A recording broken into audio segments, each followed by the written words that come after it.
Hello, wahai peminat Kamen Rider, apa khabar? Hari ni saya nak bahas Kamen Rider sesuai dengan sifat yang nama dia, iaitu Kamen Rider Evil. Evil bermaksud jahat. Wow, pandai betul Jepun sekarang ni. Saya dengar sekarang ni Jepun akan buat Kamen Rider bertema India pula. Krishna dengan Kamen Rider Krishna, yang Kamen Rider apa tak tu? Wahyu. Ya, apa-apa je lah. Okey, sekarang ni saya akan bahas Kamen Rider Evil saja. Untuk Kamen Rider Evil ni, ya, ini Kamen Rider paling dah lama dah kot. Nama dia pun Evil. Biasanya dia adalah kebahagiaan daripada sisi jahat.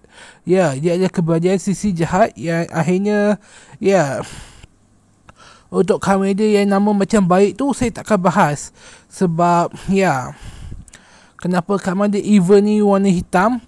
Ya, nak bagi macam Yin Yang Yang, di mana warna hitam lambangkan kegelapan, sementara putih lambangkan cahaya yang cuba bersembunyi dalam kegelapan.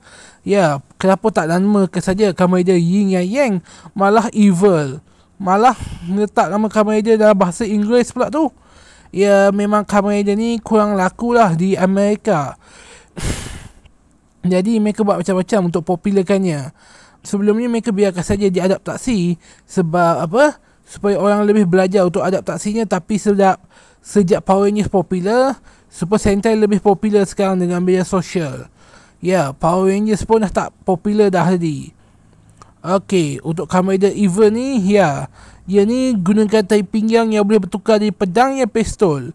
Ya, yang peliknya nak bertukar kena cabut pedang atau pistol.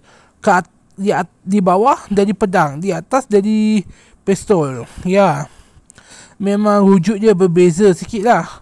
Ya, upgrade dia pun biasa-biasa saja. Entah kenapa saya tengok macam garis pisau. Okey, untuk tu anda lihatlah sendiri cerita Kamen Rider ni. Ya, Kamen Rider Evil ni jalan ceritanya memang best, yang gempak lah bagi saya. Okey, untuk siapa yang pernah tengok, jangan lupa tekan butang subscribe, butang loceng.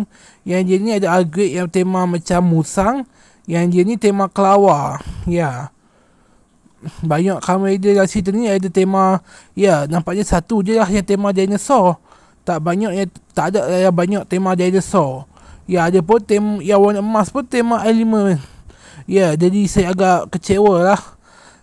Cuma satu saja tema dinosaur.